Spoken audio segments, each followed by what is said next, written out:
There we go. Saved.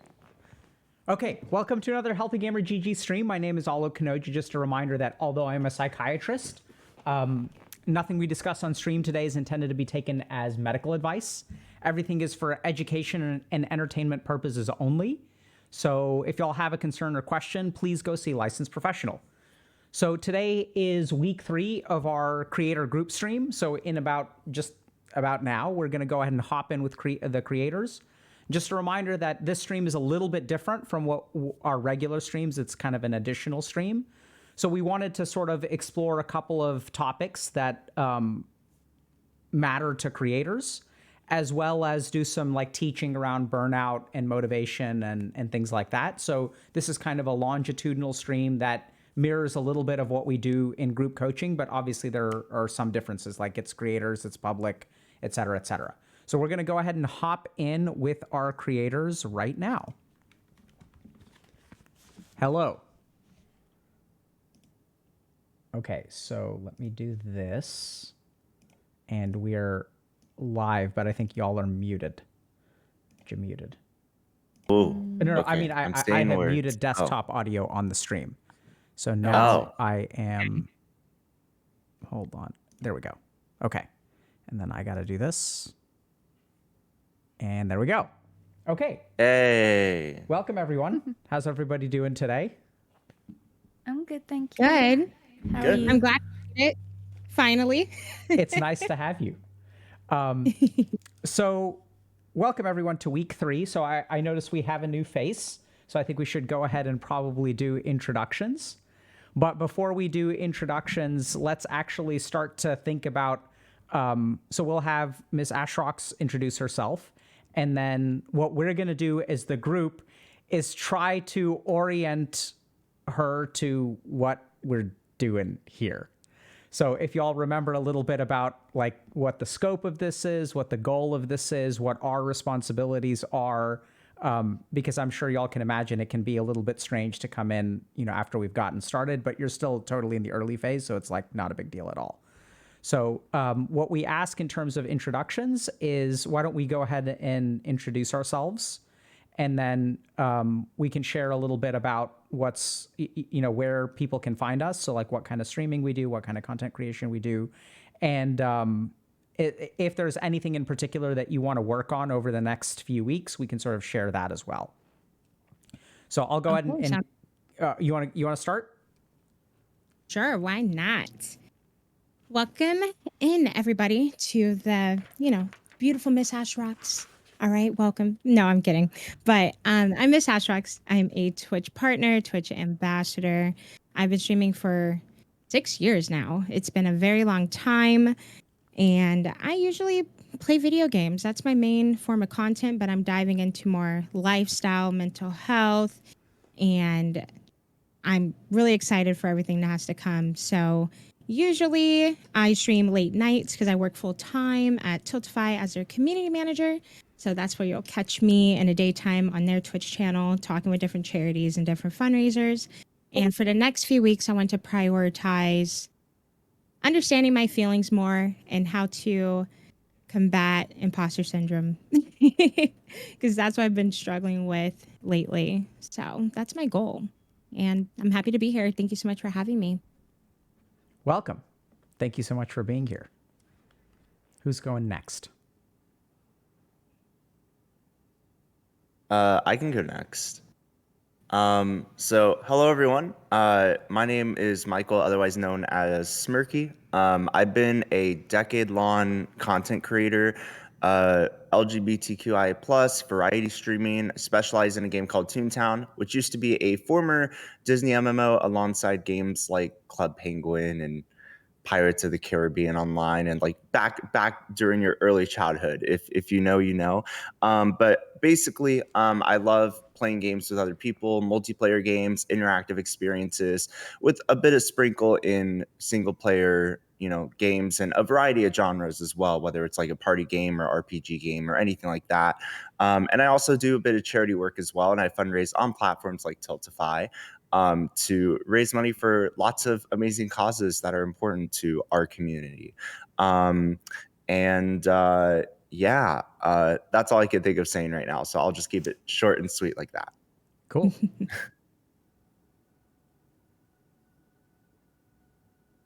Okay. I'll go next. Or okay. no, you got it if you want.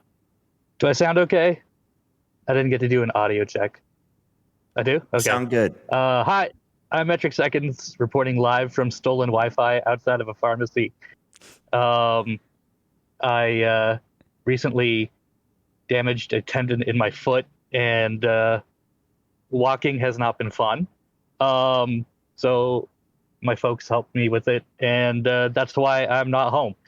But I've been streaming for almost 6 years, and specialize in strategy games, especially Darkest Dungeon.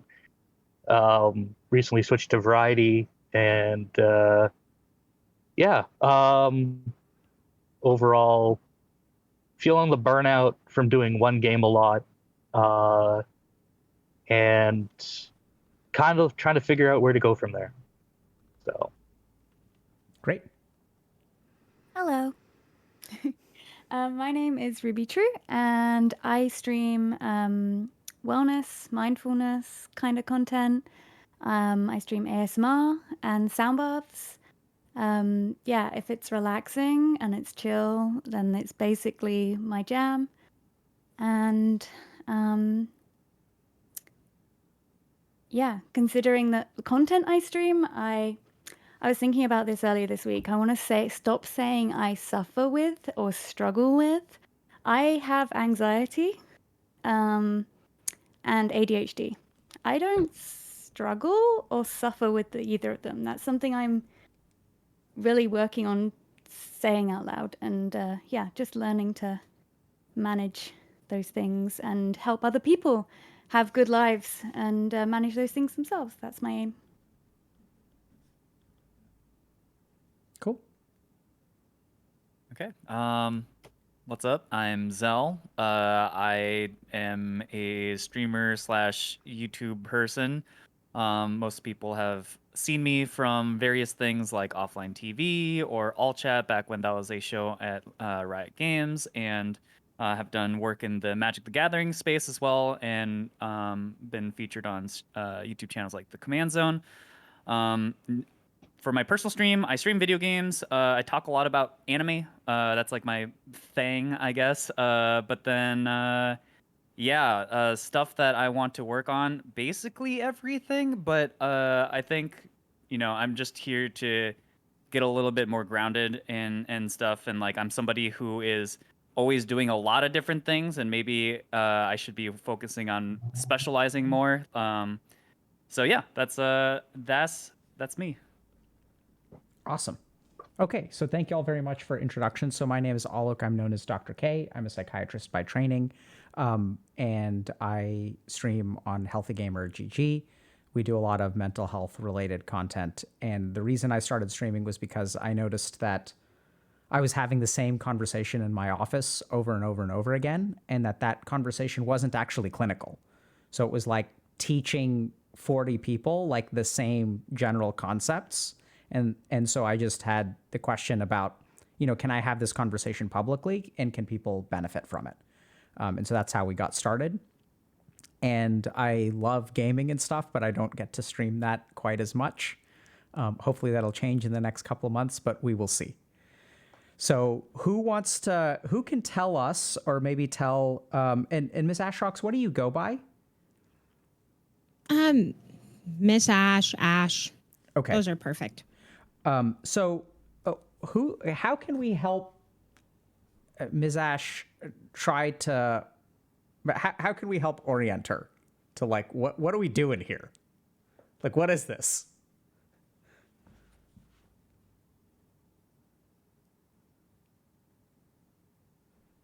we're developing tools to overcome our hurdles as content creators, like emotionally and dealing with the stress of it all, I guess. Cool. Anyone want to add on to that or share a different perspective? Trying to think of words. I'm not having a good words day. we're supporting each other and helping each other to be able to find our similarities and differences so that in sharing we can, find things that help ourselves. And yeah, that's kind of the gist. Cool. Yeah, and there's a variety of different topics that we're discussing in pursuit of that, I guess, goal to kind of, better, to kind of, I guess, like relate to one another, have discussions about like the realm of content creation, and there are different things that we all go through. Each of our communities are unique. We all come from different backgrounds, things like that. But in that, we can also find things that are really meaningful to each of us through a lot of the conversations that we do have here. I think I'm caught up to speed. I got this. Awesome. You got this. So You what got about this. some of the particulars? Like who's responsible for change in the group? All of us. Yeah, all of us, right? I don't know. What was Ash about to say? Hold ourselves accountable. I mean, at the end of the day, we have to use those steps and whatever we learn and apply it to our day to day to prioritize our mental health more in this space. Cool. And how does this like work? Like what do we do on a week to week basis? Like what's the structure? Do we It just looks like we have. Yep. So it does look like we have homework. And I mean, do we just like kind of show up here and talk about our feelings for an hour and a half and then we're kind of, is that what this is? No. What is it then?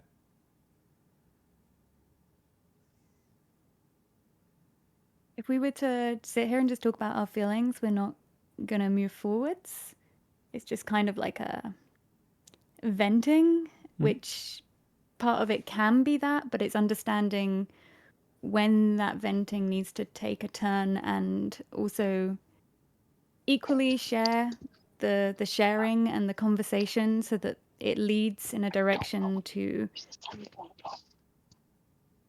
don't want to say answers, but leads in a direction to find solutions to help us understand ourselves better and each other better, to become better content creators and people. Anyone want to add on to that or have something that they want to share? Okay. Azal, did you have something? No. I see you bobbing and weaving. I'm just kind of nodding, like, Okay. I think people have covered it. I mean, yeah, like, we have homework, we have some structured, like, topics to kind of unify around and share our different perspectives on, and the hope is, I think, through that shared experience, we come away with actionable things that we can take to then change about ourselves, or, help ourselves, and we're accountable for that, so. Great. So what I'd love to do is just take a couple of minutes to try to kind of formally summarize. I think y'all have said all the important stuff, but part of what I think my role is that there is a lot of, like, let's say science or experience or certain medical concepts, psychological concepts, which may apply to our discussions. So for example, there's research on imposter syndrome. There are particular things that people with imposter syndrome do. And so part of what I'm going to be trying to do a little bit is to share some of that information with y'all, and then we're going to kind of try to work with it. So the first thing that I'm going to kind of start off with, because I love what Ruby mentioned about venting, so is to just kind of outline a model for change. So like, this is going to sound kind of weird, but like, why is life hard? Because we make it hard. How do we make it hard? We overcomplicate everything. How does that work? Why do we do that? What's the difference between me overcomplicating something and me simplifying something, therefore it becomes easy. Like, why don't we just make everything simplifying? Why don't we simplify everything and make everything easy for ourselves? Because we I want think- better for ourselves, honestly. Okay. And and I think we expect things to go in our way every time. Like every situation, we expect it to go our way. And when it doesn't, then we break down and then we don't know how to kind of compile those feelings, Okay. in my opinion.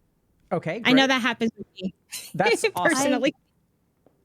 I mean, it's not awesome. I have this Yeah, problem where when someone says something insightful, I applaud it, but oftentimes what they say is like negative.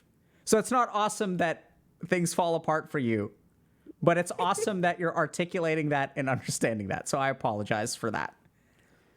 You're fine. I was gonna Uh, say. oh, yeah. Oh, sorry. So, No, you got it. You got it. I was gonna say, I think we often overcomplicate things because we feel like we should know what we're doing and we should have everything figured out. And by putting expectations upon ourselves, we don't share our, I don't want to call them weaknesses, but like the internet is very good at only showing like the highlight reel. And it's easy to compare ourselves to someone else's highlight reel. And as a content creator, it's very easy to see numbers, see success. I put it in inverted finger commas because someone can appear successful but be very unhappy or struggling. And I think that's where, as content creators specifically, we overcomplicate things because we don't reach out, or people believe they should be in a better place, they'd live up to their name, and things like that. So it can be a quick spiral. Yeah. I think to kind of add to that a little bit is just like we go through life without any sort of comparison point. You know, we can only experience the things that we experience, and therefore, like, it's hard to go through and understand success metrics that work for you that will work for everyone, right? So it's not like a math problem, right? Like the key to success isn't this thing that it has like unified rules around it. And so yeah, I think we overcomplicate things because we are complicated people, and no solution kind of applies to everything about us specifically, really. And so like I think that's what the overcomplication comes from, is that we try to apply our unique circumstances to potentially simple problems and overcomplicate them that way. So I've got a question for Zell or anyone else. So he says that we have we only live our life, right? So as he put it, we have no points of comparison. Where do our expectations come from? I think they come from like media consumption, right? That's I think that's part of it, is like we consume media on the internet or whatever, and we apply that stuff whether consciously or unconsciously to our own lives, and then we create expectations around them. Also just through lived in experiences through the people around us. So like we take in things from our family as we grow up, or our friends, and those give us, small comparison points as well. So honestly, just life around you, I guess. Okay. So I'm going to kind of point out something that I heard, and I'm curious what y'all think about that. And we're going off on a tangent, by the way. So Zell's saying life is hard because we only live our life, but we have these we have no points of comparison, right? We can't live in someone else's shoes. So we can't sort of figure out a universal formula for success. But what we need, and so that's why life is hard, because we go looking for things, but we have our own unique bundle of advantages and disadvantages. And yet we create expectations based on things outside of us. So what happens when we do that?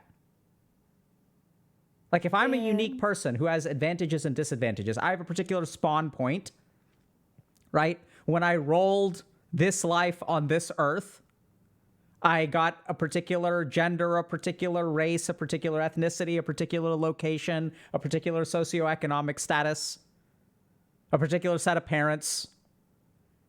And then my expectations seem to come from people that are not in my specific spawn. So what does that do for us? Like what happens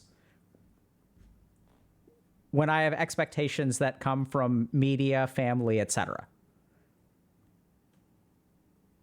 I think we attempt to apply them to ourselves as if they were our spawn points, as you put it, and so. But then the reality is sometimes it's just different, right? Like it doesn't necessarily apply, and that delta between your expectation of what you want to, that you're trying to compare yourself to, and your actual self are two.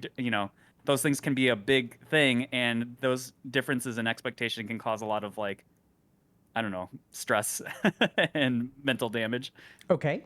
So did y'all catch when Ash was talking, she said something about expectations. Did y'all catch what she said about expectations? Ash, do you remember what you said? Anyone can. I don't think I remember what I said. Yeah. So that brings up another good point. So part of what we're also going to be doing here is training specific skills. I don't expect y'all to remember what everyone says at every moment. So Ash had said something, but over time, we're going to like literally become better listeners, okay? So Ash said that she has expectations for herself. This is sort of in relation to like the venting conversation, or we kind of segued that way. So she has expectations. Sometimes doesn't live up to those expectations. There is some kind of consequence. Let's call it emotional damage. And then kind of you feel bad about yourself because you didn't live up to things. Ruby also alluded to this when she talked about like, oh, I should do particular things, right? And when I hear a should, I hear an expectation. Y'all with me there? Those two are the same things. And then we're sort of left with like this pile of unhappiness. And so this is really important to understand. So if we want to think about why life is complicated, it's because we don't, I'm going to sort of offer something, okay? This is a hypothesis. So I would say that oftentimes if you think about situations in your life where like you were struggling, I would argue that you really didn't understand the situation. So a simple example of this is like if anyone's been through a breakup and you kind of think that the world is ending when you're going through a breakup and you'll be alone forever and all this kind of stuff, right? And then you don't know how to like take a step back. But a couple months later, you take a step back, you kind of realize, oh, actually the breakup was probably good for me in the long run. We just weren't meant to be together. But there's kind of a lack of understanding. There may have been particular expectations around that relationship, which leads to a certain amount of suffering. So this is kind of how we run through life, that we sort of don't understand stuff. Now, the other challenge that Zell kind of pointed out is that we are individuals with unique spawn points, but there is stuff like science out there, right? So we do know that like we're not all, while there may not be a particular tutorial or walkthrough for your specific life, there are general mechanics around, how life works. So we know that there's some science around resilience, some science around emotional wellness, some science around performance.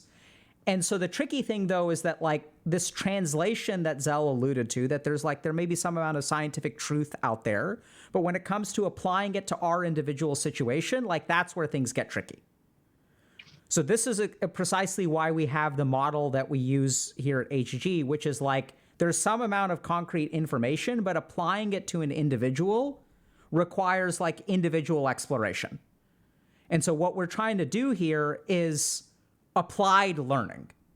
So as opposed to reading a book, which is a one-size-fits-all solution, or just going on a personal journey, whether that's a personal journey that's like spiritual and I'm hiking in the Himalayas, or I'm seeing a therapist, or I'm just like, journaling for a long time, what we have is a unique opportunity where we can work with each other so people can like piece together their experiences, right? So I get the sense that all of y'all have probably struggled with expectation, but we can sort of like talk to each other. And the other really interesting thing is that, I don't know if this kind of makes sense, but is it easier to see the problems in your thinking or easier to see the problems in someone else's thinking? Someone else's. Absolutely. That's how I else's. am, anyways. Oh yeah. Right? And so the cool thing is that Ash may be talking about all these expectations that she has, which are like completely like based on inappropriate things that media has put in her head. And the four of y'all are going to be able to see that as clearly as day. Ash isn't going to be able to see it. The cool thing, though, is that once you see it in her, it's going to be easier to see within yourself. So the problem with solo exploration is that your mind is biased. So what we're going to try to do is inquire with each other. We're going to try to bring stuff out of each other, but in doing so, we're going to understand like the rules of the game. Make sense? That's kind of what we're doing here. Last point that I want to mention about venting. So why we don't, this isn't about venting, but venting has a very important point, which is that when we're emotionally activated, it's harder to see things clearly. So we are going to vent some, but the purpose of venting is very specific. It's not venting to nowhere. It's venting to decompress some amount of emotion so that we can see things clearly, so that we can understand, so that we can simplify and ultimately make our life easier. Does that make sense? Mm-hmm. Okay. I'm going to try to summarize with a formula, and we can, to support this formula, we can offer citations from science or ancient spiritual traditions or clinical work. Y'all tell me if you want more detail on any of those realms. But here's basically why life is hard. The first thing is we don't understand what we're doing. Avidya, or ignorance, is the root of suffering. And like once you understand stuff, I don't know if y'all kind of get this, but like once you understand something, things become just easier, right? Once I understood that, oh, like, you know, whether it's a video game we're playing, once you understand the rules, it's like now it all makes sense. So understanding is going to be our key goal. What gets in the way of understanding is a compromised mind. So when our mind is not functioning clearly due to emotions or other kinds of things, it's hard to see things. So another role that we're going to have is to try to purify our mind so that we can look at things clearly. And once we can look at things clearly, we can understand things. The other problem that we run into is that how does our mind become impure? So we've already figured that out, because when we set an expectation for ourselves that's unreasonable, and then we fail to live up to that expectation, what does that do to my mind? It causes emotions and things to get in the way of you seeing clearly. Exactly, right? So expectation, not living up to expectation, results in emotional damage. Emotional damage impacts clarity of mind. Impact on clarity of mind leads to a lack of understanding of like what we're doing. Okay? So then later, maybe now, maybe later, we'll see. We're going to dig into like where do expectations come from and how can we on an individual level start to understand, okay, like what are like how why do I expect this from myself? And we'll discover a lot of other interesting things. Like there's a hypothesis that having an expectation is the source of suffering as well. Make sense? Questions about any of this? Because that's what we're going to try to do, okay?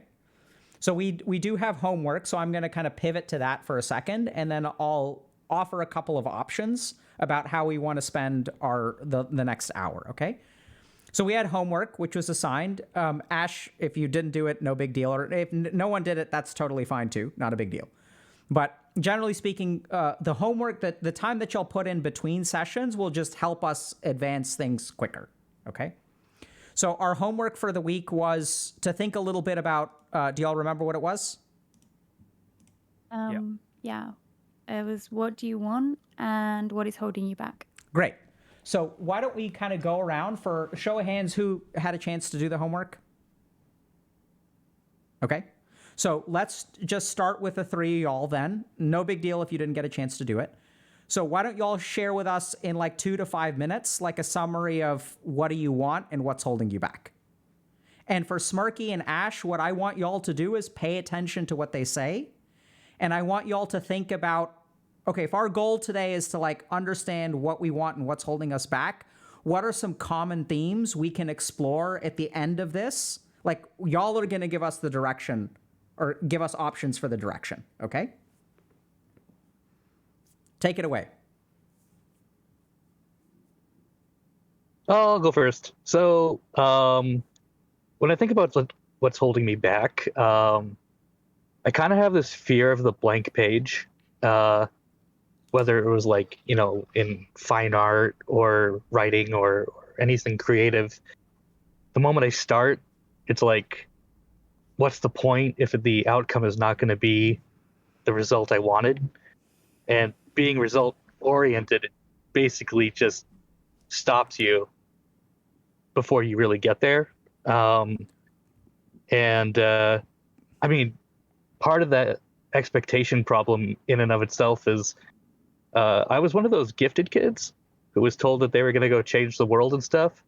And yeah, that did not happen. So, I mean, the gifted programs are really, really good for setting up really bad depression cases decades after. I'm sure tons of people could associate with that. It all they told you was you're super smart and you can do anything. That's not true. I mean, you could be smart, but you can't do everything. Like it's just not happening.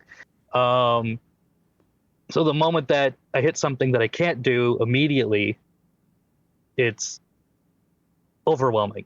And so just like initial difficulty breaking it down, I immediately say to myself, well, you're supposed to be smarter than this. And that ain't true, I guess. There's also one thing that one of my best friends told me is I struggle with my follow through. Like, so committing to making like TikToks every week, or making sure that I'm on time every stream, or eating right, things like that. It being in the schedule and making sure that it gets done. Like, I want those things, but there's always something in the back of my mind that says, "Oh, it's okay. You suck at this anyway." And I don't necessarily forgive myself, but I just tell myself, "Well, you were gonna fail." So, I guess that's what kind of holds me back, is I already knew that I was gonna mess up from the start. So, yeah.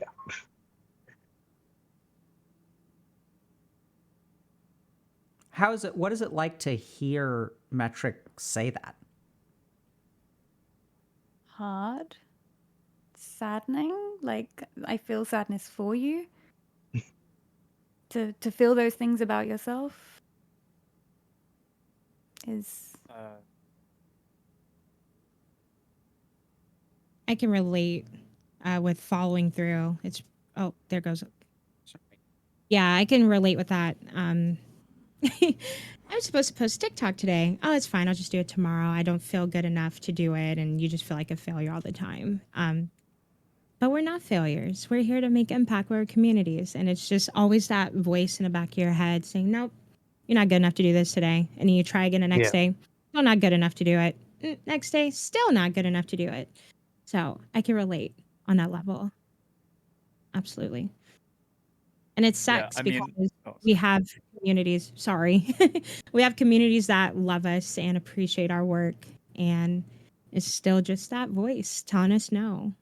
We're not Yeah, gonna. like they're so supportive. And then like if you like are totally honest about this stuff, because like reaching back to like authenticity, and being our authentic selves, like I want to be honest about how I feel. It's like when I say like, I really want to stream this game, but I have no idea if anyone's gonna watch. And then, a bunch of people say, "Oh, we will totally," but like, I don't want to hold them to that. That's like, it's not, so that nobody is owed, like, nobody owes me their time.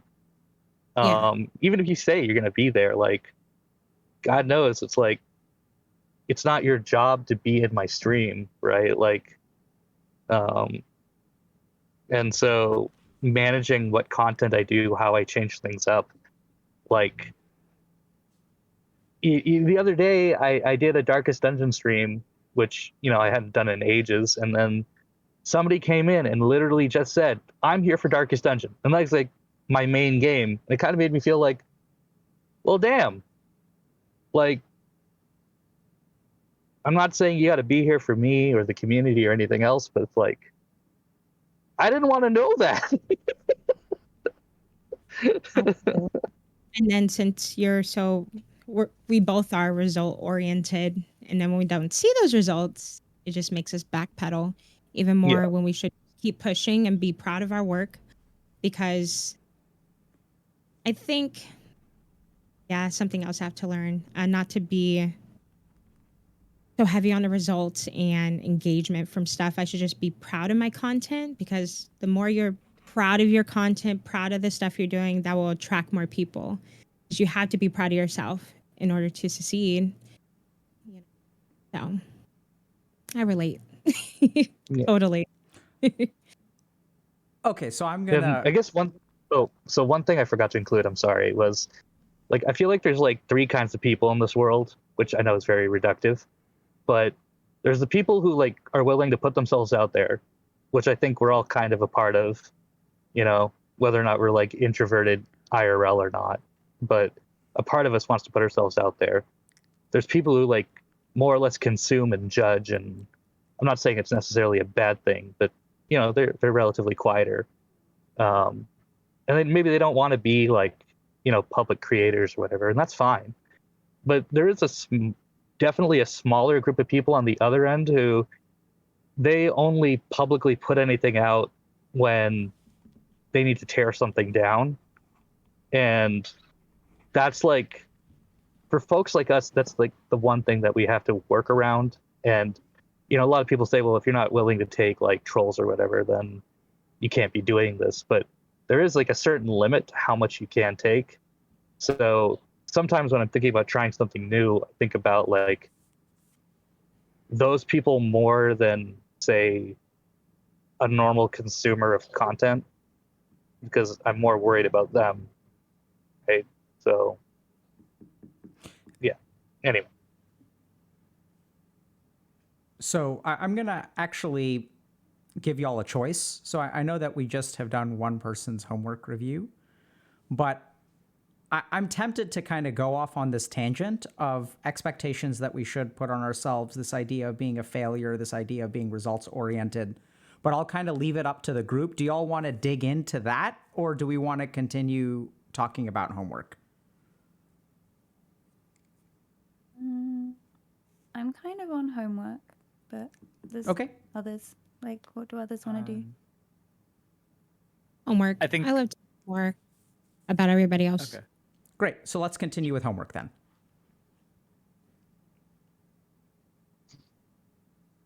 Should I do mine, as I was the one that said should we stick with do homework? Or are we just doing the what's holding us back bit right now? Whatever you want to share from the homework. Okay. So I actually found the homework very inspiring. And I spent every day of the whole last 2 weeks working on it. Not in a physical way, but in a mental way. I spent every day re-looking at the questions and spent part of my daily practice, or whatever you want to call it, focusing in on mostly what's holding me back, and then that led to what I want. So yeah, I've been thinking about it for 2 weeks. What was holding me back is now the question. I know I've not completely worked through it, and like, you can't just like magic away things, but it's very similar to Metric and Ash. What was holding me back was fear and self-judgment and finding excuses, allowing others to affect my emotions. I've recently just sold my house, and I've moved back in with my parents for a short intermission before I move to another country. So I'm in a different space. which threw out my yoga meditation practice because not having private space, I found quite hard to get back into that practice.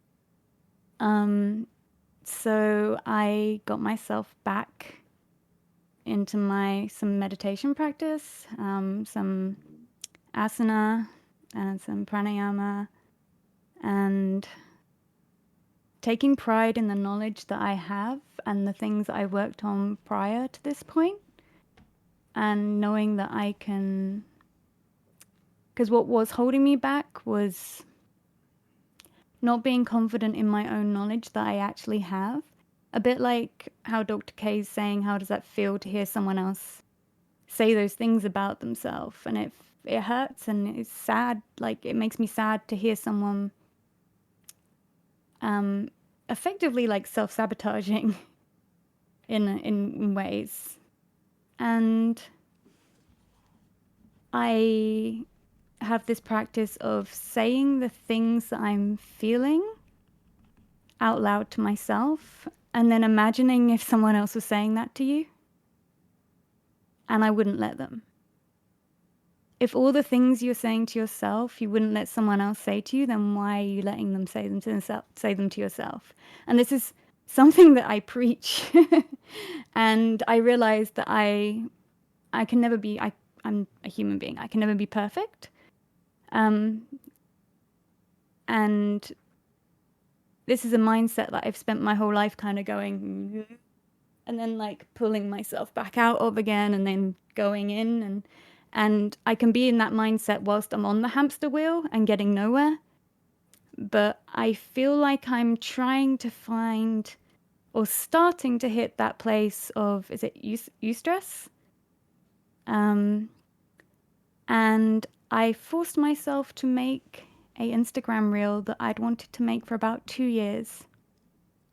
And it performed better than any of my other Instagram reels because it was authentic. And I'm doing that thing again where I nearly cry about like something, because it was authentic and it came from a place of passion, I guess. Like people could tell from the reel, I hope, that it means a lot to me. And yeah, it was scary to press post, but posting it almost felt like ripping off a band-aid and opening up a new book of content creation for myself. So yeah, that's the 2 weeks. When I did my coaching with one of your coaches, Dr. K, they would leave me homework and then they'd be like, okay, you've gone on to the next homework, and then you've gone on to the next homework, because once something clicks, like I have to keep going on it, but that's how I can easily get on the hamster wheel again as well. I'm very aware that like I can take that feeling, and I actually wrote down like maybe it's dopamine chasing as someone with ADHD, and then I lose the direction. So I'm trying to think about this differently and focus on it differently. So yeah, that was my homework. Awesome. How did people, how do y'all feel listening to that?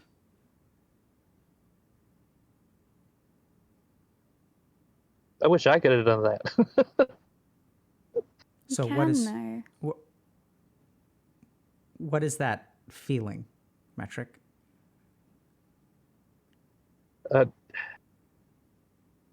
Not envy's not appropriate. I mean, I'm happy for her, because like envy implies like I don't know. It feels like it takes away from the person who achieves something. So if it's inappropriate to have the feeling, use the word inappropriate, right? Right. If it's inappropriate to have the feeling, that means you're not feeling that, correct? No, it's not that. It's more like, I mean, I want that too, but how do I don't know if there's a word for, a positive feeling of wanting the same, if there's a word for that. So. sometimes when we see someone else doing something and we are happy for them and we want it for ourselves, sometimes the word that we use is inspired. Is that what you're feeling though, Metric? Are you feeling inspired? Yeah, let's say. Yeah. Okay. Any other feelings? I mean, it's easy to go back on myself and be frustrated and think like, well, why can't I think like that? Why? I mean, it's like, what's holding me back? It's like, oh no, I did the thing again. So, I don't know. Yeah. All good stuff. We'll figure it out, Metric. Anyone else want to share their reactions to Ruby's sharing?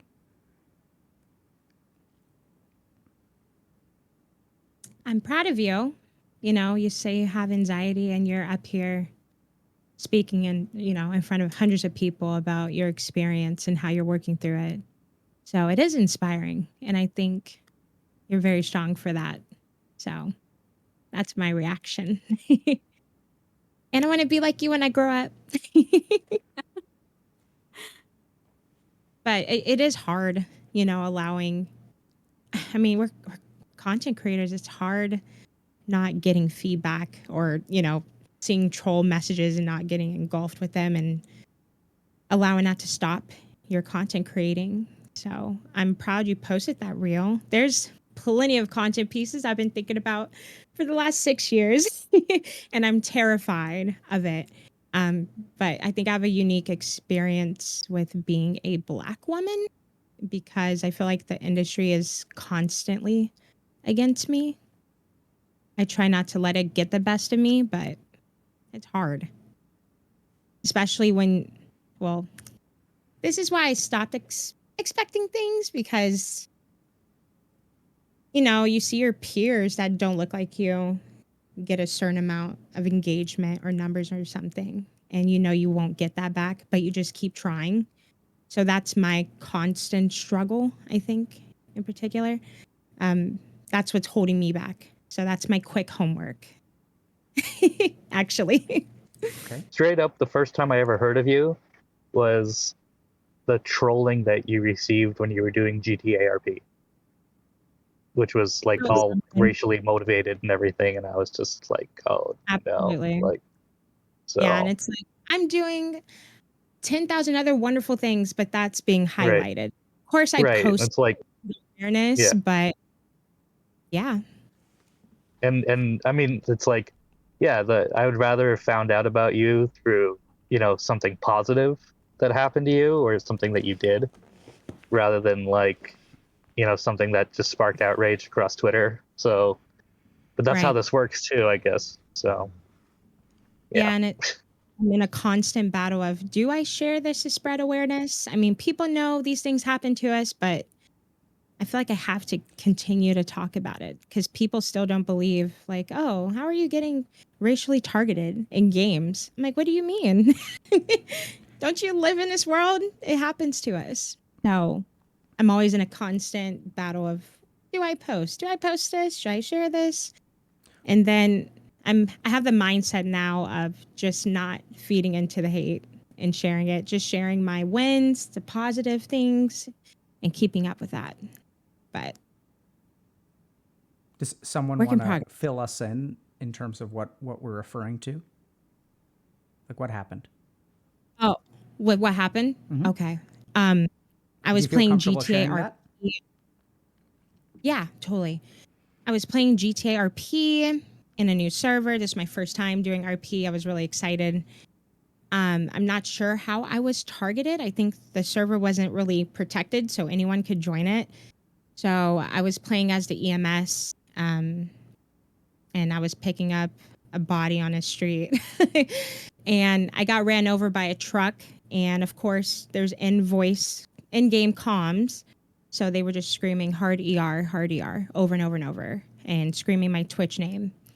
And then it happened a second time on a different day. after alerting the server admins, hey, something's going on here. There's somebody targeting me on my stream. They see it happening.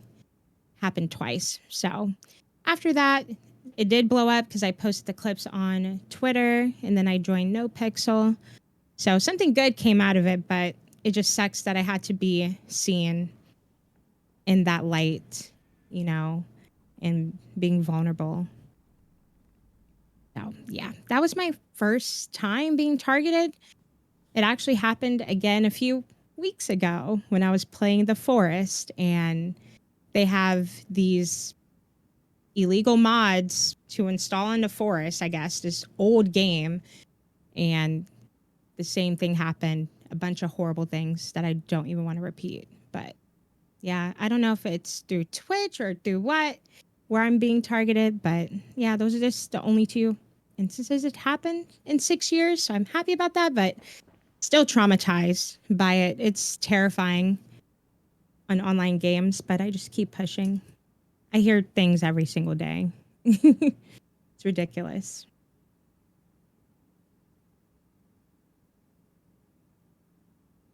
Thank you for sharing.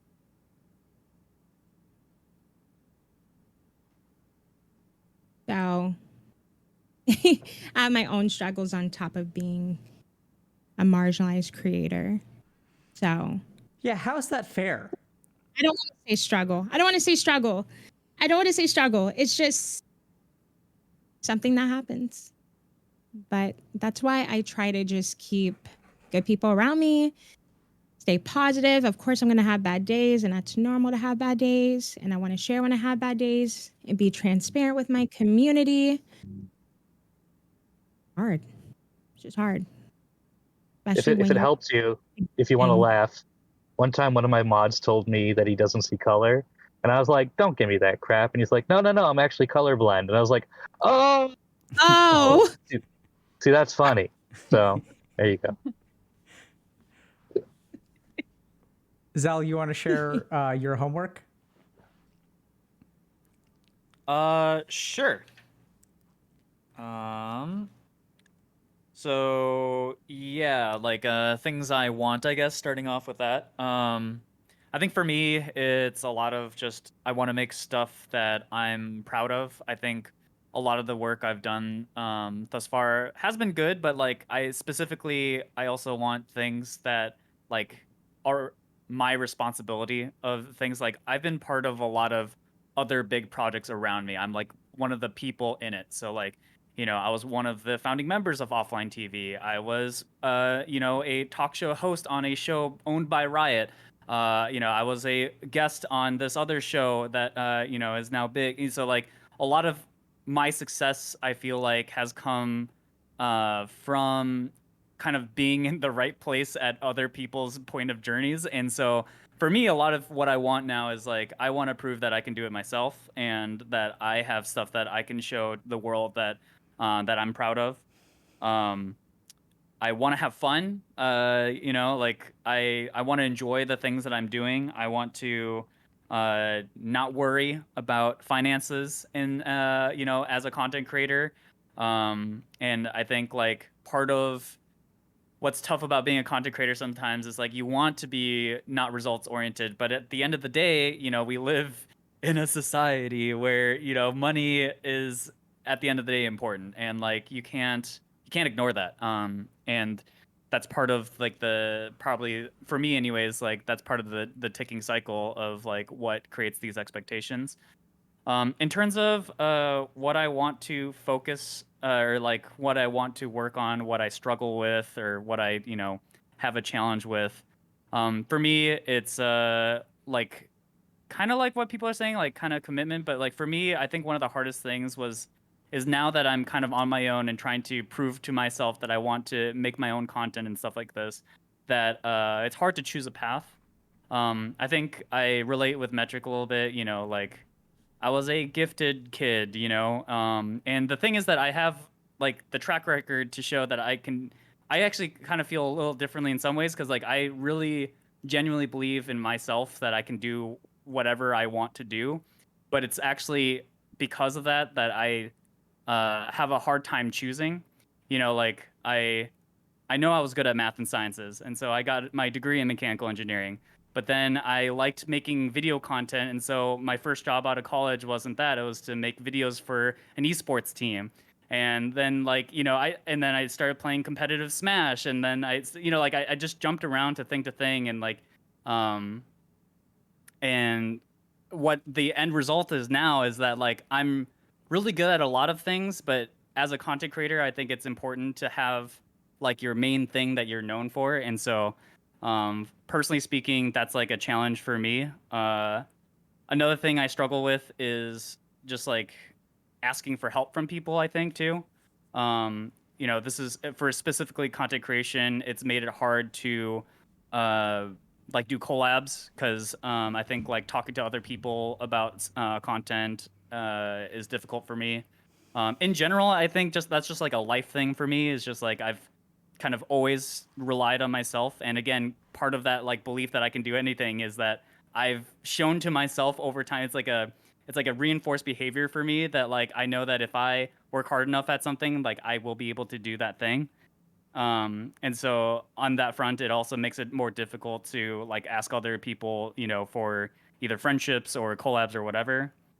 And then the last thing that was kind of on my, well, actually, no, this is just another part of the list, but life balance as well was something that I struggle with, where it kind of content creation always feels like this 100% or 0% deal where you're either maximizing everything that you possibly can or it's kind of not worth doing. Like for example, if you made a YouTube channel and you posted one video a month starting out, it probably doesn't feel like enough compared to like someone on a weekly schedule or on a daily schedule. And like, especially because like content these days is oriented towards consistency at like a rapid pace. Like most of the big channels, when you're competing against people who with a lot more resources than you, they have teams of editors who can pump out video after video after video.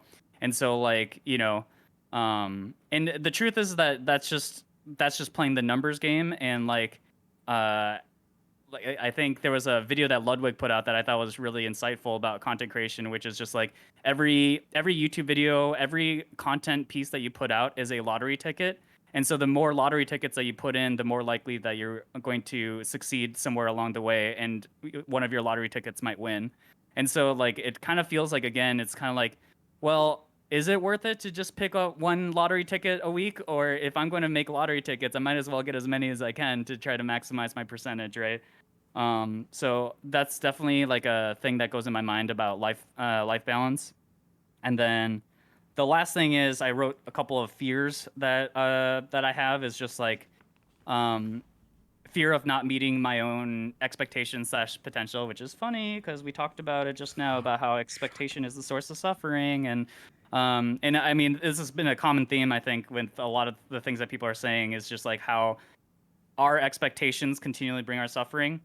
And the trouble I have with that statement a little bit is like I feel like I'm conflicted because on one hand, these expectations I feel like are necessary for me to feel like I'm working on something that I can be proud of, because I feel like if I don't have any expectations, I feel like I can't. I guess like there's that fear that I lose my sense of like quality, I guess, and like part of like making good content is understanding what is good and therefore creating an expectation from it. And then my last fear that I wrote down was just complete misplaced judgment in my own potential. So like I've talked, I think, a little bit now, right now, where like I feel like I could do anything and I have a proven track record, but like, what if that track record is completely like just luck, and like, what if I was just at the right place at the right time for all these things? And what if like I'm not really as good at things as I think I am? And in that case, as a content creator, am I even in the right space to be here? And like, is my belief in being a content creator completely misplaced? So, Can I interject? Is that okay? Yeah. Just because I would say the right place, right time thing, like as far as content creation goes, luck is a skill. It's one thing to want the opportunity. It's another thing to be ready for when the opportunity strikes. And so I think you're writing off the fact that you were ready for those opportunities when they presented themselves. That's what I would take away from that. It wasn't that, oh, I was lucky to have these chances. It was good of me to, like, you know, strike while the iron was hot. So I wouldn't take that away from yourself. So Okay. deal with it. Okay. Yeah. We're going to pause for a second. So Zell, what is your instinctive reaction to what Metric said? I think, yeah, I mean, I think, like, there's a part of it I'm conflicted because on, like, What one was hand, your I will, instinctive reaction? What came first? We know you're conflicted, and we know what the two sides are. Which one came first? He wanted to punch me. Yep. No, I mean, it was like, I guess, denial at first. Okay. Yeah. So now we're going to learn something really important. So this is exactly why we're doing this, right? So remember we talked about internal biases, like we can't see stuff for ourselves, right? So when Metric says what he says, is that supportive or unsupportive?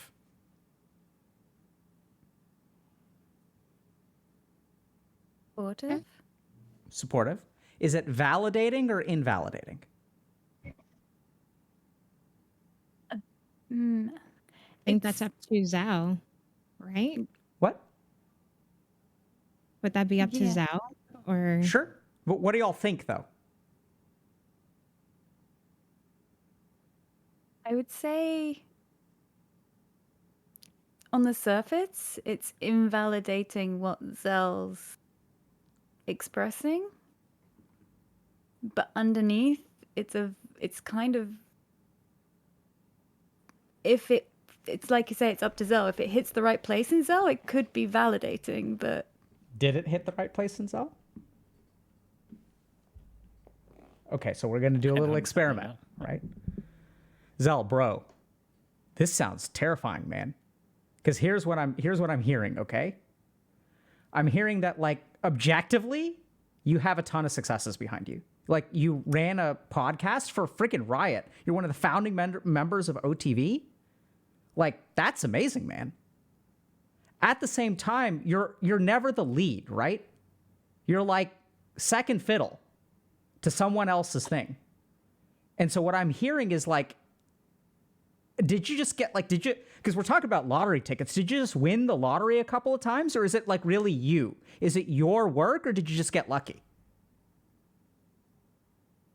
Like, I can totally Or is it even like, or is it even like his win, I guess? Yeah. How does it feel to hear me say that, Zell?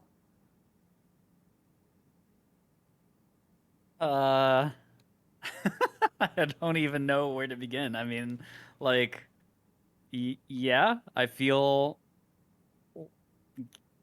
Yeah, I'm not sure. I'm not sure. Yeah. Um, Right? So maybe we'll run a couple of predictions. So what I'm imagining, the reason that you have trouble answering it is because it's bringing up a lot of conflicting feelings. So on the one hand, I'm guessing that you feel heard and understood, but you also feel terrified because maybe I get it. And what if it's right? And so, like, maybe we're on the same page, but the page that we're on is not a good page. It's a crappy page, but we're there together. How does that, is that what you're feeling, maybe? Like, resonate with you, not resonate with you?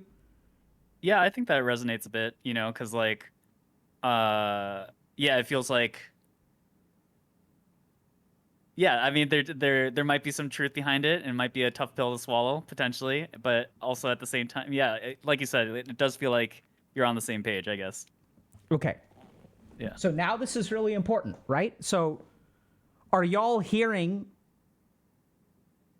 I'm thinking about how to ask this. So right now, Zell is conflicted. When I say what I say, like, let's try this on for size. Actually, it's going to be facetious, but Zell, you should believe in yourself. You can accomplish anything that you put your mind to.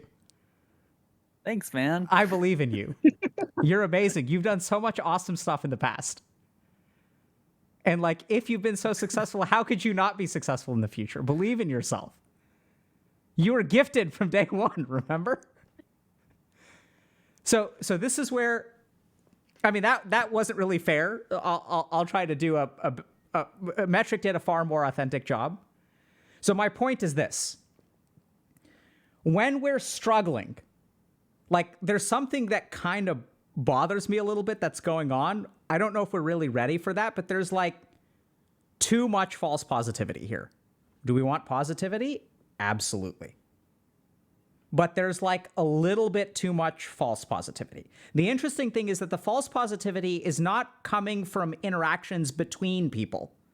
So what Metric said to Zell, I think, is very authentic and very positive. The false positivity is when we're talking about ourselves. And I don't know that we're ready for that yet, but like actually, I don't know how to say this, but when y'all tell yourselves, I can do it, what does that do to you?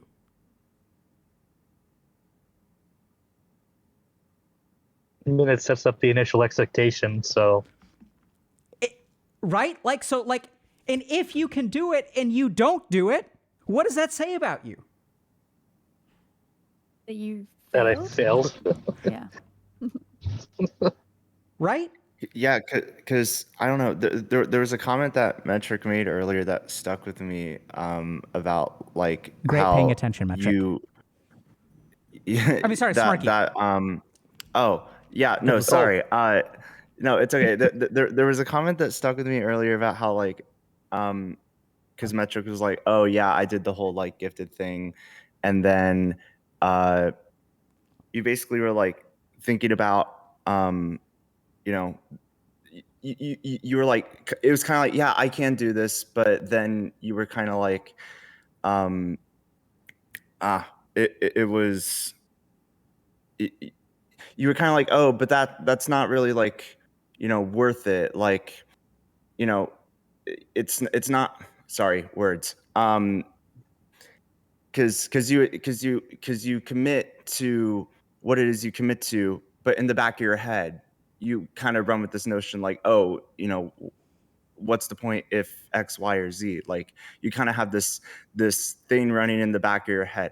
And I forget the exact quote, the exact verbiage, but there was something in there that stuck with me. And I guess that's kind of, I don't know. I'm only bringing it up because it feels like we kind of circled back around to it, how it's like, oh, like, you've committed to this thing, but do you truly in the back of your head believe it, even though you have committed to this thing and you're like, yeah, I can do this, but is that really what you believe that you can do? Or are you just saying it just because? I guess that's what I'm trying to say. Right? So here's what's happening. When we commit to something, where does that commitment come from? Yeah, does it like just come from, oh, I've done it a million times and I've, is it like part of the, I guess, machine, or is it like a true, authentic, genuine, like, yeah, I'm like ready to go. I'm ready to commit to this thing.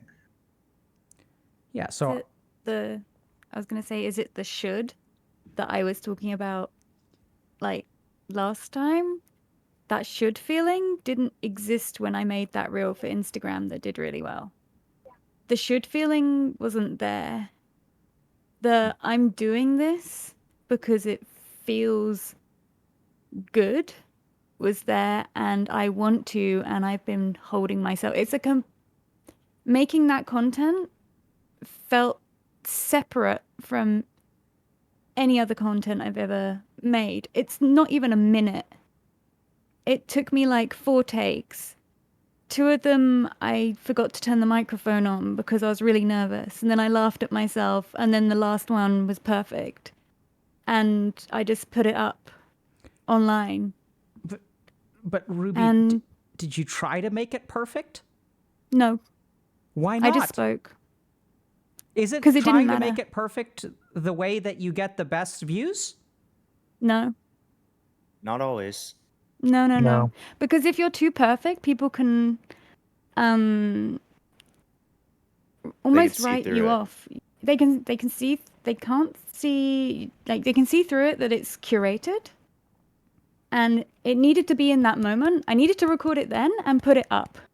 If I didn't record it then and put it up when I was in that moment and I felt the calling to do it, basically, You could argue that that in itself is your perfect video, right? Like, because perfect, doesn't. if you Yeah. I didn't care if Yeah. it was perfect or not. I just needed to make sure it had the message that I wanted to say in it and that people would understand that. And I listened to it once and was like, okay, it works. It gets the message across. It doesn't need to be fancy. It doesn't need to, I didn't see anyone else or look like I have this habit before of, okay, I want to make a video like this, but I'm going to look up if anyone else has done it. Or Oh, that's terrible. see what other people are doing, and like call it research, but it's not really research. It's just like a little self-sabotage because you knew what you wanted to do, but yeah, it was just a little talking yourself out of it. You're doing that self-destruct thing again, aren't you? Like, Yeah, so let me ask you all a question. We're going to go back to Zell for a second. This is all really fantastic. So if we spend the next couple of weeks telling Zell that we believe in him, we believe in you, Zell. You can do it. See, here are all the ways why your lack of faith in yourself is undeserved because you have all these successes. And we're going to support you because that's what we do. Is the goal of this group support? We asked this question at the very beginning. I think we'd have to ask ourselves, is it the end goal or is it part of a bigger goal? So what is our goal for Zell? What do y'all think? What do y'all want to see him do? We want him to be personally, self-sufficient Okay. so that when we're not around, he can do the things that he wants to do, Okay. or at least try to do them. Okay. I want y'all to pay very close attention. So sure, we're going to help him to be self-sufficient, but self-sufficient to do what? What were the verbs that Metric used? believing in himself. Like, Nope. Not believing. like just now? Like, Yeah, the just verbs now. he Like used he just now. used the right words. But what were they?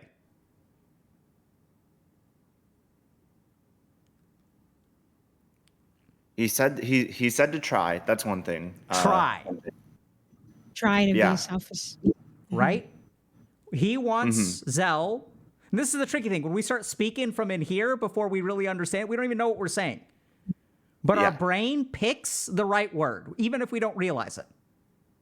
He wants, his goal for Zell is for Zell to do what he wants to do, and his goal is for Zell to try. When is y'all's goal to try? Is that actually what your goal is? Never. Your goal is to succeed. It's not to try. Except, yeah, I'm getting to you, Ruby. I was because, going to say, I yeah. try every day a little bit. right? And what we hear from Ruby is that when she actually stops trying to succeed and just puts something out there that's authentic, like that's actually when things go well. And what we heard from Ash is that she sets like expectations for herself, right? It all comes back to like, no one is focused on the trying. Everyone's focused on living up to the expectations. And the bizarre thing is if I start here and I expect this of myself and I end up moving this far, am I a success or a failure? In your mind, you're a failure. Have I progressed or am I Yeah. staying in the same spot? You have, but you might not fully recognize that you've progressed. Like, I want y'all to really think about this. Let's say that my goal is to gain 10 pounds. And that's my goal. and I gain 5 pounds, and I view myself as a failure, what does that end up doing towards my motivation? I've gained 5 pounds, halfway to my goal, no motivation. Kind of tanks the motivation, like honestly, if you don't hit like your it's goal. sorry, I think it's different when, well, you can't control your weight, but you have more control of that. But when it's something with content creation, you don't really have control. So I feel like those are different. Those are absolutely different. We'll dig into those nuances. I'm trying to use this to illustrate a principle about expectation. Okay. And there's a big difference. Huh? Me trying to run away from it. No. So Ash, we want you to run away from it, right? Because the goal here is for if you're not buying what I'm selling, that's a problem that we all need to fix together. And I'm not the arbiter of truth. Like, I don't understand the YouTube algorithm at some divine level. And the whole point is that my answers may not apply to you, because I don't know if y'all can tell, but I'm pretty sure Ash and I have lived remarkably different lives. Just in terms of like when we walk into a grocery store or when there's a police car behind us, how we get treated. Right? So like if Ash is running in the opposite direction, you run. You go as far as you want to. We're going to chase you and we're going to figure it out together. What I'm hearing, though, from today, and this is to kind of like, I know, Smirky, I know I'd asked you for themes and stuff, but we've got 10 minutes left, and I think you did a really good job of tying things back, so that was awesome. But I think that, like, I think what we're talking about today is expectation. And what I'm hearing from Zell is that he expects a lot from himself, and he's not sure that he can live up to it. And this is where we got to be really, really careful, because if we're supportive, what we're doing is Zell expects this. This is where he thinks he is. And we say, absolutely, Zell, we believe you. We believe in you. You can get up here. And we're going to support him to move towards his goals. And what we're actually going to do is reinforce his expectation. What we're actually going to do is say, yes, you should be able to do it. And it's just your dumbass that lacks confidence in yourself, that you don't believe in yourself. So let me give you here comes the airplane with a spoonful of confidence. Open wide, Zell. Because you've accomplished so much. Now, there's cognitive bias there too, because I think Metric is onto something, right? And we'll discover that what Metric stumbled on is actually really, really important. There is evidence that shows that people who have especially imposter syndrome attribute their successes to luck, but they attribute the successes of others to failure. I mean, to effort. So if someone else succeeds, they did a good job. But when I succeed, I got lucky. So the way that we cognitively deal with that is a little bit different. The other question that we're going to ask, we're not going to ask Metric, but we're going to answer it for him, is does Metric talk to that, the way that he saw what Zell's real strength is, right? Because I think that's authentic. I think he's correct. I'm not saying he's wrong. Does he see that within himself? No, I totally get that, because I think of all the emails I never answered that would have potentially given me more opportunities. But I was like, I'm not good enough for this. And I just left it alone. And Right. I totally self-sabotaged myself. So I know that I did not take advantage of those things when they came along. This is what's cool. That we'll get to that in a second. So can we acknowledge that Metric is going to feel what kind of emotion as he talks about the scenario of not responding to emails? How does he feel? What do y'all think? And I was going to say, Disappointed. potentially regret. Disappointment, regret, guilt, right? And like, this is where things get tricky, because like, if we want to be validating, so like, get ready for it, okay? Metric, I think you kind of screwed up there, bro. Hell yeah. Now, let me ask you, do you think that just because you screwed up in the past, do you think you're going to continue to screw up? I would like that to not be a pattern of behavior. So, yeah. And so I know this It's something sounds... I want to develop out of. So, Yeah. And so, like, do you think we can help you with that? I would very much like that, please. How are you feeling right now, Metric?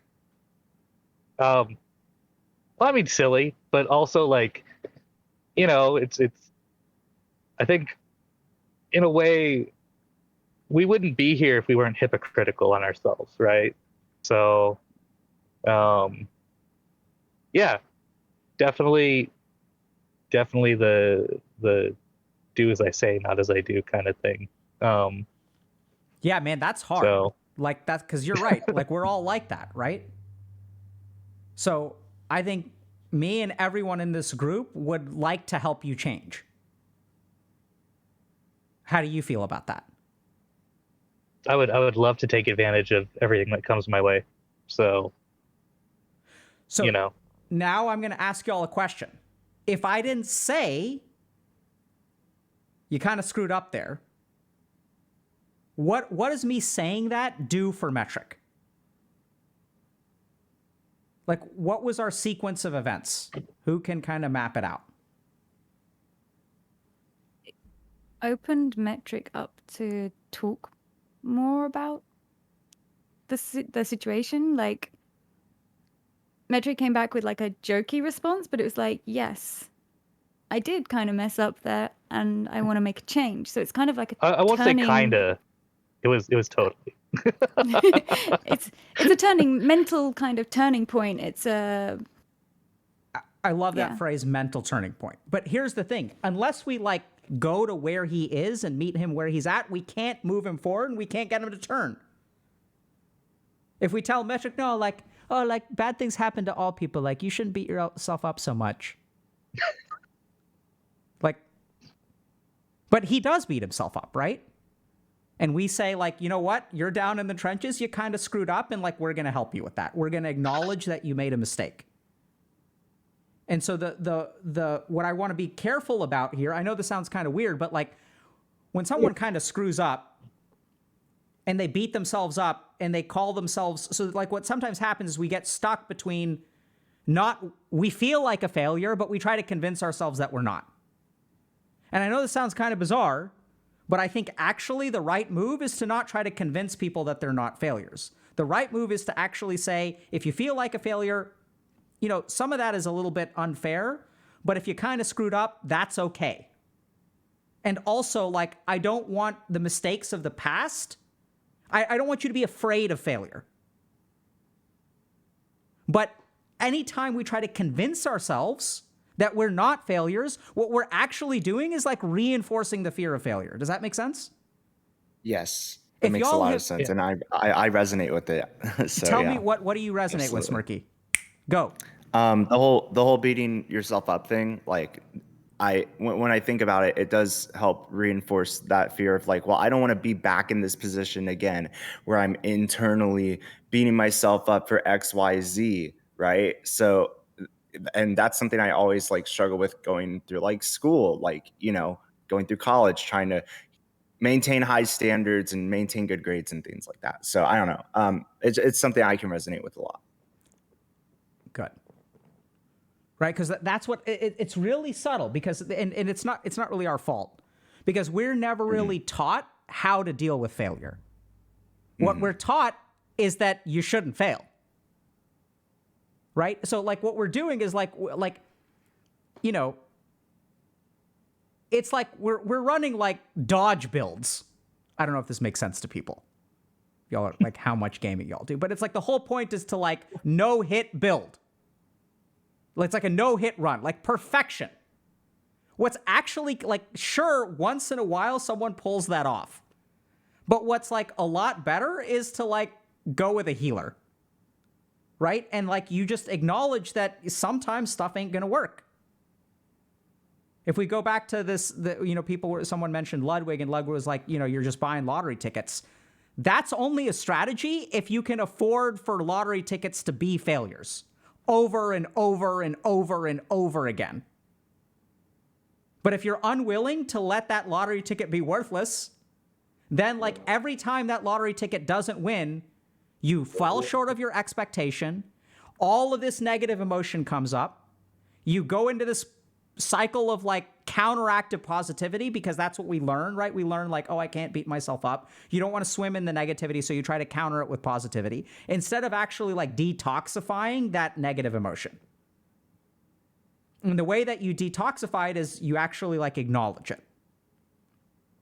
So when people go see, I feel like I live in like the space between, learning from a mistake and turning it into a positive, or just wallowing in the failure of like not acting on it.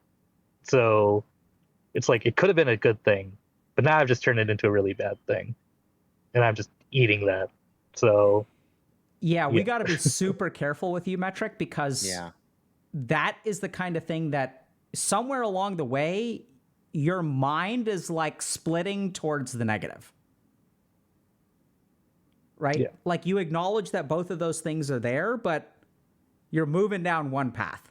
And then that gets reinforced somehow. So we're going to have to figure out how to do that. But we'll help you with that. cool. So I think that, so what are like some takeaways for today? Like what are people like getting from this? I know we touched on a lot of different stuff. I feel like some dots are connected, but there's not really a picture. Like, what are people taking away from this? Self-toxic positivity. We need to actually acknowledge our emotions and our reactions to our feelings, and sit with them. Personally, this is something that I was working on myself, because I realized that just by asking myself that question for 2 weeks made me realize I'm reacting rather than acknowledging and then digging a little bit deeper. Why do I feel like this? What is this actually a reaction to? What do I want from this reaction? Why do I feel like this? Like basically sometimes we feel a certain way and we all get all jumbled in our feelings. So we're missing that clarity that we were talking about at the beginning. And just hopefully learning to get more of that clarity. Maybe that like expectations rob us of the gratitude of success. Well said. Insofar as like, okay, that's said on right now. Yeah. Right? Anyone else? Yeah, like, oh yeah, like I didn't do my homework because I was at PAX West, but basically I feel like I'm still getting a lot out of this. Kind of like just diving into it. And I do like what Ruby said about like, instead of just like being reactive, but actually sitting down and acknowledging your emotions. That's something that it's one of those things where I like know that it's important personally to like sit down and acknowledge how you feel and not just it's good to like fully be present with your emotions. But I don't know, for some reason it's a whole nother thing to actually like put that acknowledgement into action. So I don't know, that's just something I guess I kind of notice and want to like take away out of the session to like maybe get some kind of action plan going for it. Sure. We'll talk about that, Smirky. Sure. Yeah, I noticed that I'm missing the clarity piece. Eventually, when things don't go my way or, expectations, I just get upset with myself and shut down. And I need to learn how to get out of that rut and just keep moving forward and staying in a positive mindset instead of just going in a downward spiral. Because that's my weakness at the moment. Okay. Something goes wrong, it's a bad day. Like it's an automatic bad day. But Okay. I know towards the end of my day, I try to just de-stress and think about the positives of my day. So I just need to do more of that.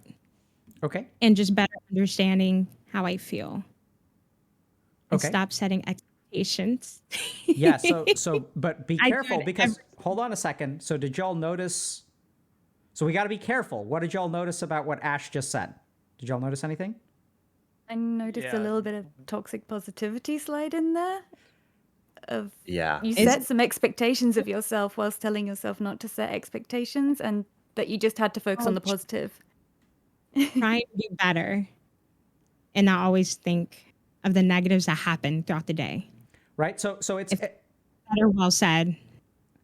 I think Ash is moving in the right direction, but I'm glad y'all picked up on that subtlety, right? So we're gonna help her massage that a little bit, because I think what Ash has learned is like, I don't know how to say this, but it's like a double-edged sword of a strategy, in that in order to combat the tide of negativity, you need something, but she like overcomes the feeling some kind of failure or whatever by setting an expectation to be more positive. So it's kind of like we're going to try to figure out if there's some other way for her to do it. Because we don't want to, as Metric kind of mentioned this too, that we don't want to just like go down the downward spiral. And that's what's so hard about sitting with your emotions. Because if we're not careful, we're just going to like hang out with them. They're going to like occupy every corner of our mind, and we will spiral down. So it's not, when we say like, oh, just sit with your negative, like that's hard. It's a skill that has to be learned. But I'm glad that y'all caught it. We'll see how that morphs over time. Okay. Anyone else want to share a takeaway or anything like that? I'm noticing that everyone's sharing one thing. We don't have to do that, but I think it just sort of feels nice and complete. I just am terrified that there's one person who's like, hasn't really like, is still sort of sorting through things and doesn't have something nice to say. And then they feel like, now I have to say something, but you know, and Zell's the only one who hasn't spoken yet. So Zell, if you want to say something, you can, but if you don't, that's okay too. Just like I think today taking away just how expectations, like when we were all kind of sharing our homework stuff, you know, just how expectations sort of damage ourselves and get in the way of just getting in the way of things. And like, I guess like moving forward, I'd love to see like, because I kind of mentioned this before, but you know, like what level of expectation is good, or how do we manage our expectations in a way that we accept them when we don't live up to them? And then I think the other takeaway is like, I mean, this is just like my feeling from the group stuff is like, I think a lot of times we kind of default to being positive as like a way to shield ourselves a little bit. And like, I think like in these sessions, I feel like, yeah, we kind of are still in a point where we're like hiding ourselves a little bit by like being positive and stuff. And I would love to see like in the future people, you know, really get down into like what bums them out and like, you know, like not trying to necessarily spin it into a positive necessarily to kind of like protect ourselves. So, but yeah, anyways. Yeah. So Zell, what are you going to do takeaways. about that? Probably ask people to actually dig into, you know, what they actually mean and how they actually feel about these things without like, you know, saying the word like, yeah, I just need to be positive, you know. And, Okay. like, yeah. So that's a responsibility. If you see that happening, you should address it. Right. So I modeled how to do that a little bit today. I'll continue teaching y'all how to do that. But if you kind of like, you know, and it's okay. Like we don't want to be like all negative. Right. But I would agree with you. And by the way, that's completely normal because it's like week 3, right? We took a week off. We're still getting to know each other. It's being streamed on the internet. So like, it's going to take some time for us to feel safe to kind of get down there. So one tip I'll give y'all for that is when someone shares something negative, because actually y'all do a good job of this. You'll share your negatives. What we tend to do, though, is offer support when someone shares a negative, which is normal, right? Like, Yeah. and at the same Nod your time, head, say thanks for sharing, and Yeah. sometimes just leave it at that. But there's more potential there. right. And so that's the key thing, is that if we really want to help someone understand what's going on, when we offer support, there's no follow-up conversation. You'll notice that? It's like we can say, like, we can express appreciation. That's great. I'm not saying don't do that. But it's like, you know, if we say like, oh, like, thank you for sharing. Silence. I've been trying to learn to not say, I'm sorry to hear that to people, because it It's quite. No. It's not even in my language. I learnt it from America. I actually had to learn it. It's something I learned from having American friends. When people would say something, I didn't know what to say, and then I realized Americans say this, "Oh, I'm so sorry to hear that. I'm sorry that happened," but having had it done to me from someone who doesn't use that normally in their language, it kind of feels invalidating or cuts off the negative thing that you just said. So the hard thing, you know. Yeah, so what we can do is, I think it's fine to express I'm sorry or whatever. Like, that's not a bad thing to say. It's just we need to add something to that. And what do y'all think we add to it? Any sort of follow-up question that might come to mind, or I don't know, because sometimes I sit there and I'm like, okay, but after attempting to digest all of that, what is something that I could pull apart from that? Sure. And for me, I think it just takes a bit longer to like get to that point. Absolutely, right? So it's a skill. We're going to work on it next week, okay? So just a kind of a quick summary, and then we'll offer homework. So first of all, thank you all so much for all of your contributions, because I think that we're learning. Like, I could not ask for a better group in terms of where y'all are, because it's great, because y'all are authentic, y'all are struggling, and y'all are really trying to figure this out. And that's the best recipe, honestly. Because if y'all had all the answers, we wouldn't be here. And so it's really good. I really appreciate it. I'm confident that we're going to do a couple things. And I apologize, but I think I heard a little bit more from Metric, Ash, and Zell. But in my mind, there are a couple things that I want to happen by the end of our time together. I want Metric to no longer fear the blank page. You're going to be terrified of the blank page. And I want you to start doing whatever you want to on the blank page. Even if you're afraid, even if it's going to fail, even if it ain't going to work, I want you to not let the fear of the blank page control you. For Ash, I hate to put this expectation or goal on you, and I recognize I'm making a mistake here, but what I honestly, in my heart of hearts, what I want you to do, when Ruby shared that she had made an Instagram reel, you said that there's something I've wanted to do for 6 years. Nothing, if there's one thing, what I want to do, this is not an expectation on you, but what I'm going to try to do, have no idea, because you've been trying for 6 years. So what can we accomplish in 6 weeks? Probably not enough. But what I'm going to try to do is help you do whatever that is. I have no idea what it is. I have no idea if it's possible. But in my heart of hearts, what I want to do is help you move forward in that way. And for Zell, the concrete thing that we're going to get you to do is ask for help. Okay? So, like, I don't know how we're going to do that, but it's going to be yeah. For Ruby and Smirky, sorry I don't have something for y'all yet. I get the sense that Ruby's like on her journey. We'll see, where something comes up. And Smirky was I'm aware it can fall apart at any time. Great. So we're waiting for that to happen. No, but and this is where sometimes there's things in group have to be a little bit uneven from a week to week basis, but over time we're kind of thinking about those things. Okay. Ruby gives me hope. And that makes me happy. Good. But I'm not trying to put pressure on her, but I like that. Yeah. To say. So in terms, you don't put pressure. Sorry, you don't put pressure on me though, because part of my realization recently is I am just a human being, and so if things do fall apart, I know I can learn from that, and like I know that sounds too positive or whatever it does right now. Does it sound too positive? Not really. Like I can have a bad day, and I can have bad times, but I don't feel pressure because I am just a person, and by having a human moment that's not the best, that can be inspirational to you as well. Great. Right? So we want to be careful about toxic positivity, but positivity is not toxic. Right? So like I think those kinds of authentic positive shares are like good. So last thing to consider, just to kind of recap. So as we were talking about why is life hard? Because we don't understand what on earth we're doing. Makes sense, right? as we get more experience, as we figure things out, some things become easy. Some people never figure things out, and so they continue to have problems. So what makes it hard for us to figure things out? We have a mind that's cognitively biased. A lot of times those biases have to do with emotions that come up.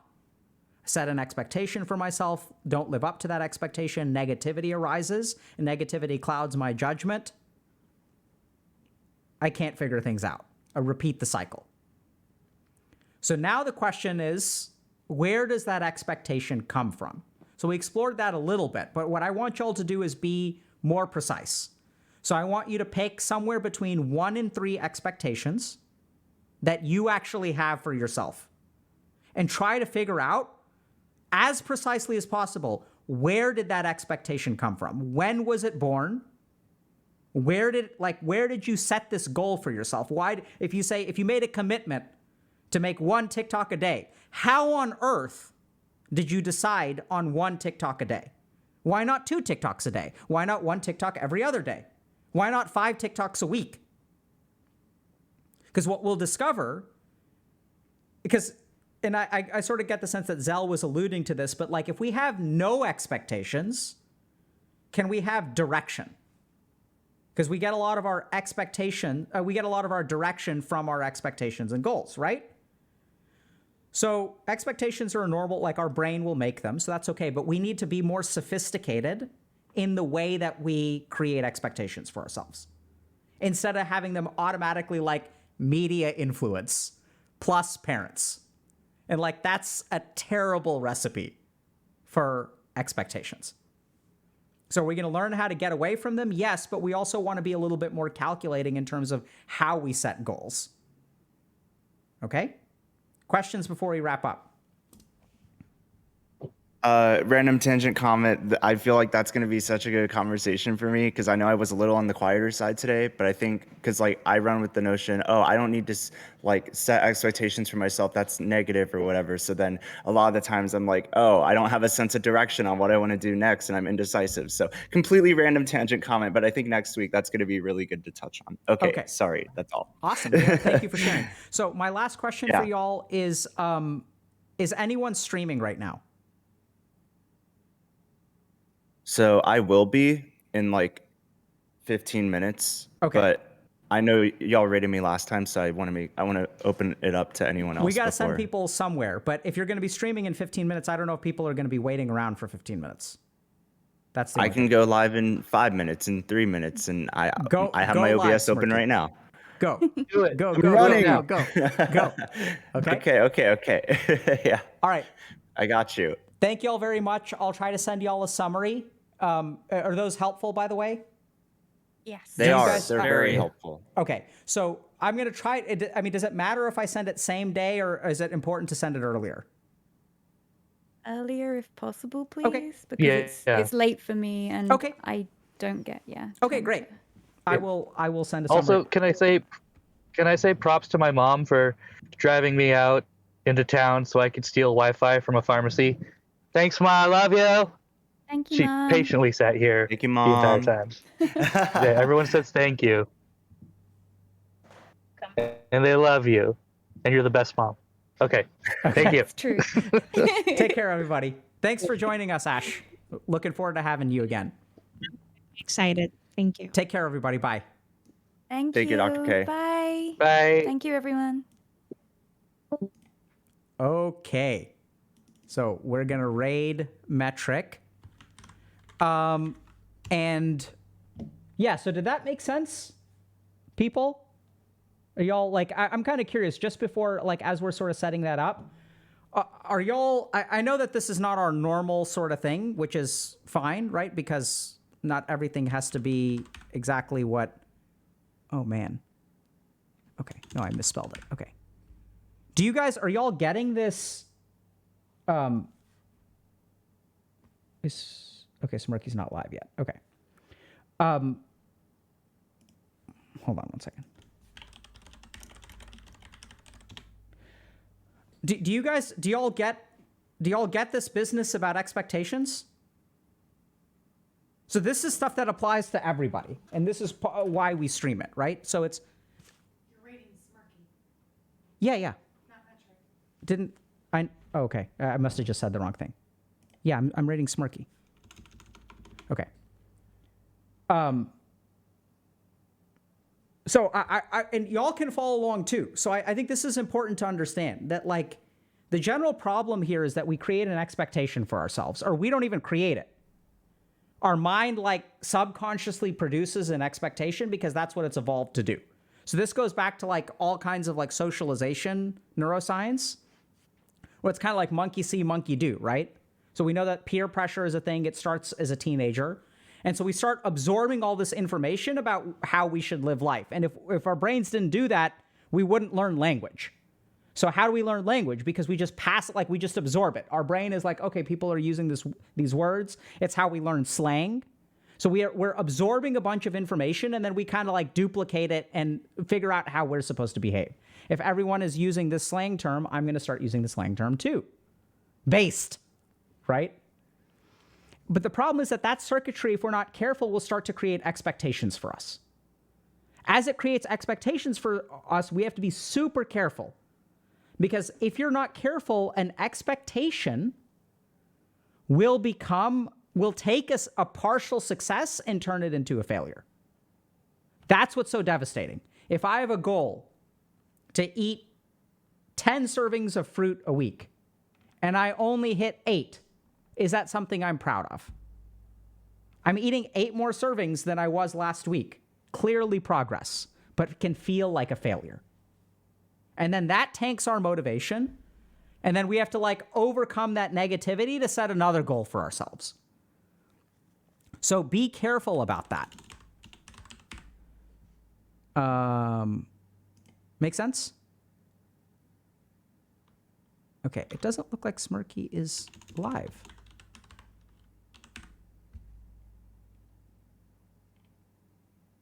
Okay.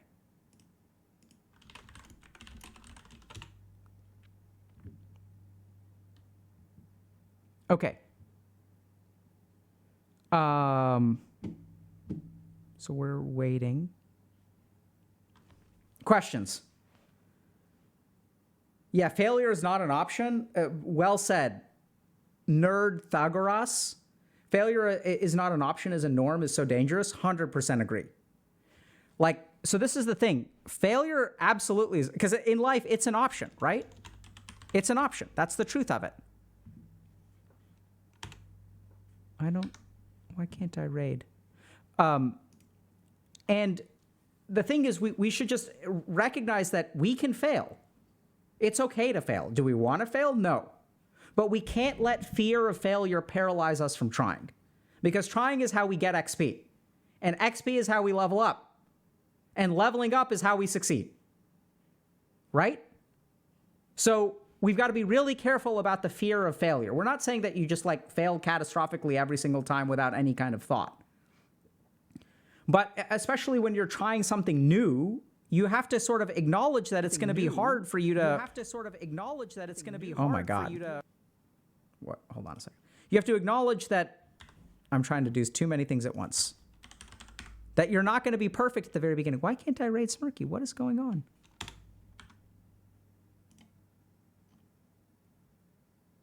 Yeah, it's /Smirky. Do I not know how to spell? Chat? Wait. Okay, there we go. Someone else is doing it for me. Oh, the irony about talking about failure while I am trying to raid someone on Twitch, which is something that I've done 1,000 times before. And I'm failing. So let that be a lesson to everyone that you could even... I don't even know what the lesson is, but I feel like there's a lesson somewhere in there. All right. Let's go. I didn't even ask for help. So last thing that I'll leave for y'all is, okay, we gotta go. Let's hit the button. Is that you don't even have to ask for help. If you try earnestly enough, it's been my experience that the universe, someone will show up to give you a helping hand. So that's what happened this time. And let that be a lesson to everyone that even in your life, just keep trying and eventually someone will come along and will bail you out, or you'll figure it out. One of the two. The problem is that we try once, we fail, and then we never try again, and we never give people the opportunity to help us, or we reject their help. Wait, is it going? I think the raid is about to expire, whoever's doing it. Oh, noes. Oh, there we go.